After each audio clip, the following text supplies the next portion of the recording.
The rain was pouring down hard, turning the expensive green grass of the cemetery into mud. Everyone standing around the grave was holding a big black umbrella. They were all dressed in expensive suits and designer dresses. They looked perfect, like they were posing for a magazine cover. But none of them were crying, not a single tear. They were just checking their watches, waiting for this to be over.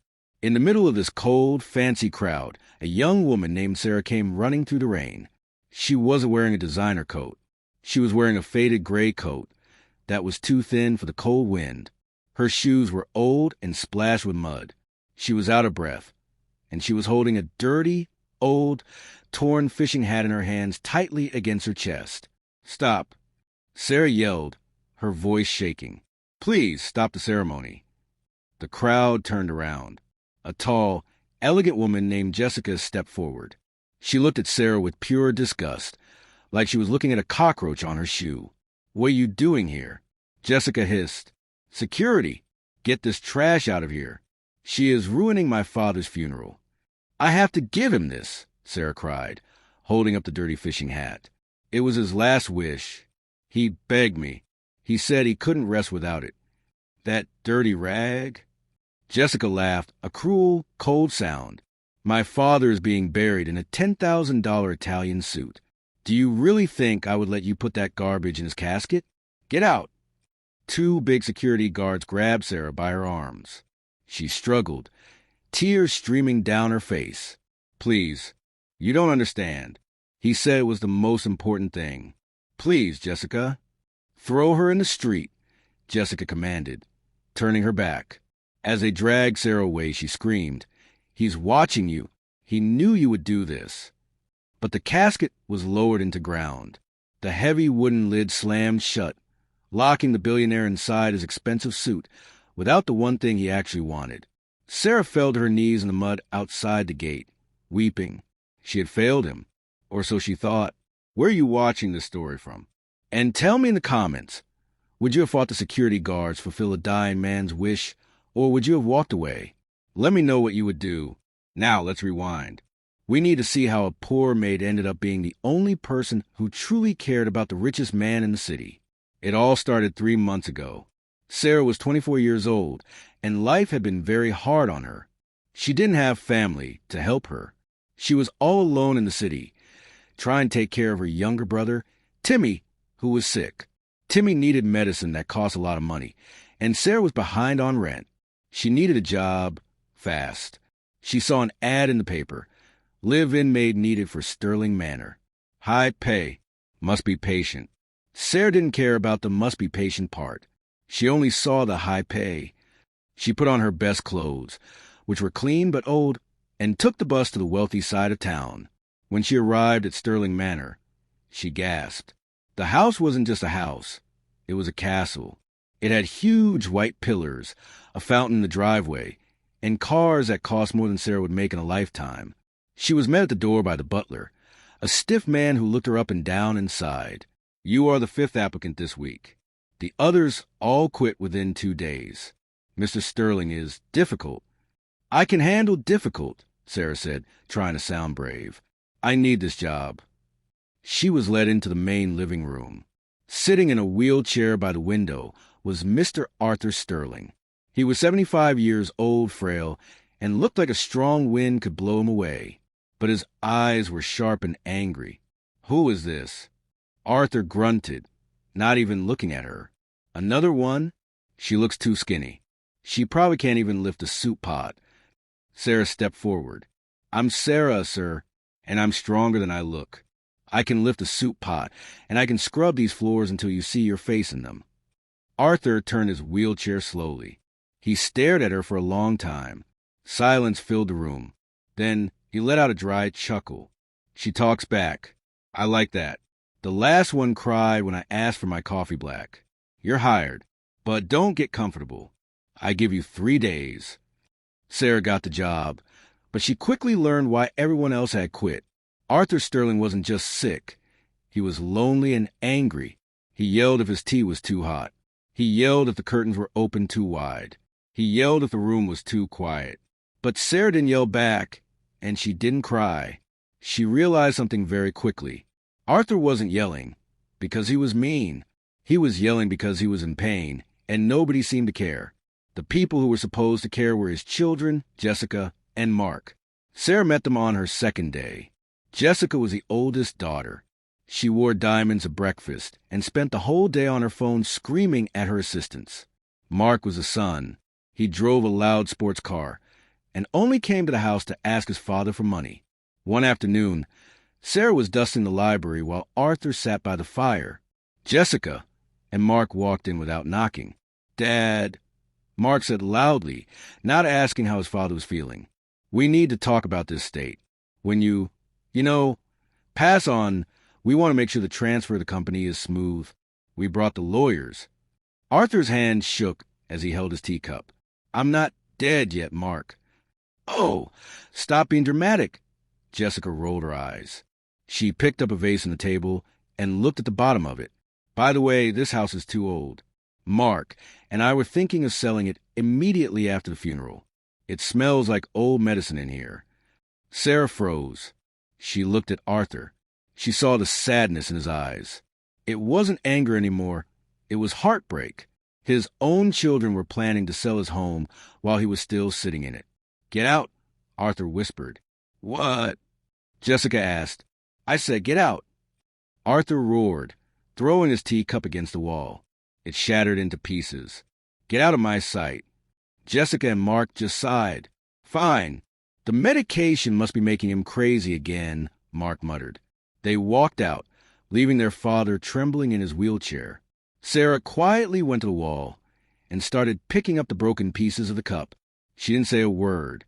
She just cleaned up the mess. Then she went to the kitchen, made a fresh cup of tea, and brought it to him. She knelt down beside his wheelchair. "Mr. Sterling, here is your tea. It has a little bit of honey in it, just how you like it." Arthur looked at her. His eyes were red. "Why are you still here, girl? Didn't you hear me yelling? Shouldn't you be running away like the others?" "My brother yells when he's hurting too," Sarah said softly. "I don't run away from family. And right now you're my boss, so you're kind of like family." Arthur stared at her. For the first time since she arrived, his face softened. He took the tea with a shaking hand. "Thank you, Sarah," he whispered. From that day on, everything changed. Arthur stopped yelling at Sarah. Instead, he started talking to her. He told her stories about how he built his company from nothing. He told her about his late wife, the only person who ever truly loved him. "We used to go fishing," Arthur told her one evening as the sun went down. "We didn't have any money back then. I wore this old, ugly fishing hat and a vest with holes in it. We would sit by the lake for hours. We didn't catch many fish, but we were happy. Those were the best days of my life. Not the days with the private jets or the galas, the days by the lake." Sarah listened to every word. She realized that under the billionaire exterior, Arthur was just a simple man who missed being loved for who he was, not for his wallet. Weeks passed, and Arthur's health got worse. The doctor came and told Sarah that it wouldn't be long now. "Call his children," the doctor said. "Tell them to come. It's time." Sarah called Jessica and Mark immediately. "I can't come right now," Jessica said over the phone, loud music playing in the background. "I'm at a charity fashion show. I can't leave. Tell him I'll come tomorrow morning." "But Miss Sterling, the doctor says tonight," Sarah pleaded. "He's been dying for months." Jessica snapped. "He's just doing this for attention. I'll be there tomorrow." She hung up. Mark didn't even answer his phone. Sarah went back into Arthur's room. The room was dark, lit only by a small lamp. The storm outside was starting to pick up, thunder rumbling in the distance. Arthur was breathing heavily. He looked small in the giant bed. He looked at the door, waiting. "Are they coming?" he asked, his voice barely a whisper. Sarah felt her heart break. She couldn't tell him the truth. She couldn't tell him his children chose a party over his deathbed. She held his hand. "They are on their way, Mr. Sterling. The traffic is very bad because of the storm." Arthur smiled weakly. He knew she was lying, but he appreciated the kindness. "Sarah, come closer." Sarah leaned in. "I'm here, sir." Under my bed, Arthur rasped, "There's a box. Pull it out." Sarah reached under the bed and pulled out a dusty cardboard box. She opened it. Inside was an old, dirty fishing hat, a worn-out fishing vest, and a sealed blue envelope. "This is it," Arthur said, his eyes shining with tears. "This is my last wish, Sarah.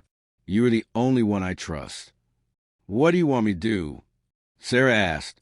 "When I die, do not let them put me in a suit," Arthur said, gripping her hand with surprising strength. "They will try to dress me up like a doll. They will try to make my funeral a fashion show. Do not let them. I want to be buried in this vest and this hat. I want to go to God as a fisherman who was happy, not the billionaire who was miserable." "I promise," Sarah said, tears rolling down her cheeks.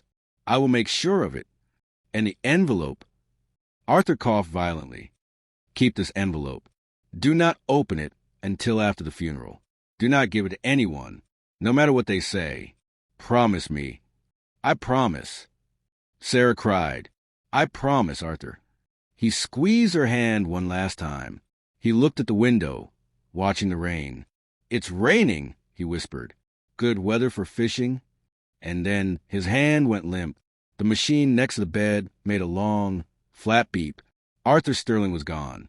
Sarah sat there for a long time, holding his hand and crying. She was the only one there. The man who owned half the city died, holding the hand of Maid he had known for 3 months. 2 hours later, the front door slammed open. Jessica and Mark walked in, shaking their umbrellas. They were laughing about something. They walked up the stairs and into the bedroom. When they saw Sarah crying and the machine flatlining, they stopped. Finally, Mark said, he didn't sound sad. He sounded relieved. Jessica walked over to bed. She didn't touch her father. She looked at Sarah. "Why are you crying? It's unprofessional." "He's gone," Sarah said, standing up. She wiped her face. "He gave me instructions." "Instructions?" Jessica laughed. "We don't need instructions from the help. We have lawyers." "He want to be buried in this," Sarah said, holding up the fishing vest and the dirty hat from box. "He made me promise." Jessica looked at the old clothes with horror. "Are you insane? My father is a public figure. The governor is coming to the funeral. The press will be there. You think I'm going to let him be buried in trash?" "It was his last wish." Sarah shouted. "He hated the suits. He wanted to be himself." Mark stepped forward and snatched the vest and hat out of Sarah's hands. "Give me that." "No!" Sarah tried to grab it back. Mark shoved her hard. Sarah stumbled and fell against the wall. Mark walked over to the trash can in the corner of the room and threw the vest and hat inside. "That is where garbage belongs," Mark said coldly. "And you are fired. Get your things and get out of my house. If I see you here again, I'll call the police and say you stole something." "You can't do this." Sarah sobbed. "He was your father." "He was a bank account," Jessica corrected her. "And now the account is ours. Get out." Sarah ran to her small room in the servants' quarters. She packed her bag quickly. She grabbed the blue envelope Arthur had given her and hid it inside her shirt, right against her heart. They didn't know about the envelope. She ran out into the storm, leaving the mansion behind. She had no job, no money, and she had failed to protect Arthur's dignity. But Sarah was not a quitter. The day of the funeral arrived. Sarah knew she wasn't invited. She knew security would be tight. But she remembered her promise. "I will make sure of it." She had gone back to the mansion the night before, sneaking around the back to the garbage bins. It was terrifying. She dug to the trash in the rain until her hands were cut and dirty, but she found it. She found the fishing hat. The vest was gone, taken away by the garbage truck, but the hat was still there. She cleaned it as best as she could. That brings us back to the cemetery. Sarah on her knees in the mud. The casket closed. Jessica and Mark standing over her with smirks on their faces. "Get her out of here," Jessica repeated to the guards. The guards grabbed Sarah's arms again to drag her away. Suddenly, a deep voice boomed across the cemetery. "Stop." Everyone froze. Walking through the crowd was a man in a dark suit. He was holding a briefcase. It was Mr. Henderson, Arthur's personal lawyer, and the only man Arthur respected in business. "Let her go," Mr. Henderson commanded. Mr. Henderson, Jessica said with a fake smile, this crazy maid is disturbing the peace. We are just handling it. You are burying Arthur Sterling, Mr. Henderson said, walking up to the grave. He looked at the closed casket. Then he looked at Sarah, and then at the dirty hat in her hand. Did you fulfill the request, Jessica? Mr. Henderson asked sternly. What request? Jessica played dumb. The request regarding his attire, Mr. Henderson said. Arthur called me 3 days ago. He told me he gave specific instructions to his maid about a fishing hat. Jessica laughed nervously. That was just the ramblings of a senile old man. We dressed him in his best Armani suit. It's what he would have wanted if he was in his right mind. Mr. Henderson's face turned pale. He looked at the casket, then back at Jessica. He didn't look angry. He looked shocked. You didn't put the hat on him? Mr. Henderson asked slowly. Of course not, Mark scoffed. It was embarrassing. Mr. Henderson opened his briefcase. His hands were shaking. He pulled out a document. Then I have bad news, the lawyer said, his voice echoing in the silent cemetery. I cannot read the will. What do you mean? Jessica demanded. Just read it. We get everything. Just get it over with. No, Mr. Henderson said, looking straight at Jessica. This is a conditional will. Clause 1 states, if my children are too proud to bury me in my fishing hat, they are too proud to inherit my money. Since the hat is in Sarah's hand and not in the casket, the will is void. The crowd gasped. Jessica's face went white. What does that mean? Mark stammered. Mr. Henderson turned to Sarah. It means, according to the law, if the conditions are not met, the primary will is destroyed, and we must open the emergency envelope. Sarah felt her chest tighten. She felt the blue envelope against her skin. However, Mr. Henderson continued, Arthur told me the emergency envelope is not in my possession. He gave it to the person he trusted most. Every head in the cemetery turned to look at Sarah. Jessica's eyes widened with rage. She lunged at Sarah. You little thief! Give it to me. But this time, the security guards didn't grab Sarah. They stepped in front of Jessica, blocking her path. Ms. Sarah, Mr. Henderson said, walking over to her and offering a hand to help her up from the mud. Do you have the envelope? Sarah nodded slowly. She reached into her coat and pulled out the blue letter. Open it, Mr. Henderson said. Read it to us. Sarah's hands trembled as she tore open the seal. She pulled out a single piece of paper. She began to read, but then she stopped. Her eyes went wide. She covered her mouth with her hand. What? Jessica screamed. What does it say? Sarah looked up, tears in her eyes, but this time they were tears of shock. She looked at the billion-dollar mansion in the distance, then at the greedy children, and finally at the lawyer. It says... Sarah's voice shook. It says that since his children couldn't honor a simple wish, he is leaving the house, the company, and every single penny to the person holding this letter. Thunder crashed loudly overhead. Jessica screamed and fainted into the mud. Sarah stood there, the dirty fishing hat in one hand, the letter in the other, realizing she wasn't just a maid anymore. She was the owner of the Sterling Empire. But as the police arrived to escort the furious Mark away, Sarah noticed something strange. The lawyer, Mr. Henderson, wasn't smiling. He was looking at the letter in her hand with a look of terrifying fear. He leaned in close to Sarah and whispered so no one else could hear. Sarah, run. Sarah looked at him, confused. What? Arthur didn't just have money, Sarah, the lawyer whispered urgently, looking around nervously. He had enemies, dangerous enemies. And by accepting this letter, you just inherited them too. Sarah looked toward the cemetery gates. A black van with tinted windows had just pulled up. The window rolled down, and a camera lens was pointed straight at her. She had honored the billionaire's last wish, but she had no idea she had just started a war. Mr. Henderson grabbed Sarah's arm. His grip was tight, hurting her. He didn't look like the calm, professional lawyer anymore. He looked terrified. Get in the car, Sarah. Now, he hissed, pulling her toward his silver sedan. But my brother? Sarah stammered, looking back at the cemetery gate where the black van was idling.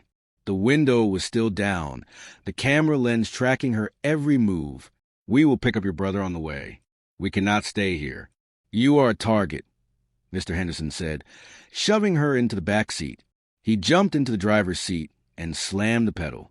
The car screeched away, leaving Jessica and Mark screaming in the mud behind them. Sarah's heart was pounding against her ribs like a trapped bird. 10 minutes ago, she was a poor maid being thrown into the street. Now, she was the richest woman in the city, but she felt less safe than ever. "Who are they?" Sarah asked, her hand shaking as she clutched a blue envelope. "Who was in that van?" Mr. Henderson looked in the rear-view mirror, checking if they were being followed. Arthur Sterling made his money in shipping and technology, but last year, he refused a deal with a man named Victor Volkov. Victor is not a businessman. He is a shark. He destroys what he cannot buy. Arthur was the only thing standing in his way. Now that Arthur is dead, Victor will come for the company. And since you own the company, he is coming for you. Sarah felt cold.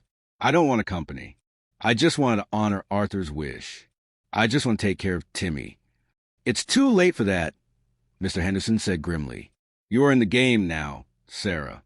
And in this game, you win or you die." They drove to the small, run-down apartment where Sarah lived. She ran inside and grabbed Timmy. Her little brother was coughing, wrapped in a thin blanket. "Sarah, what's happening?" Timmy asked, his eyes wide and tired. "Did you get fired?" "No, Timmy," Sarah said, tears filling her eyes as she picked him up. He felt so light. "We are moving. We are going somewhere safe, somewhere warm." She packed their few belongings, mostly Timmy's medicine and a few clothes, into a plastic bag. That was everything they owned. They ran back to the car, and Mr. Henderson drove them toward the hills, toward Sterling Manor. When the car pulled up to the mansion, the rain had stopped, but the sky was still gray and heavy. The massive iron gates opened slowly. The staff was lined up outside the front door. The butler, the cook, the gardeners. These were the same people who had ignored Sarah when she scrubbed the floors. The same people who laughed when Jessica made fun of her shoes. Now, they stood with their heads bowed. Sarah stepped out of the car, holding Timmy's hand. She was still wearing her muddy coat and the old shoes. She felt small in front of the giant pillars. The butler, Mr. Higgins, stepped forward. He looked nervous. "Welcome home, Miss Sarah." It felt wrong. "Thank you, Mr. Higgins," Sarah said softly. "Please, prepare a room for my brother, the warmest one you have, and bring him hot soup and his medicine." "Immediately, madam," Mr. Higgins said, bowing low. Timmy looked up at the mansion, his mouth open. "Sarah, do we live in a castle now?" Sarah knelt down and hugged him. "Yes, Timmy.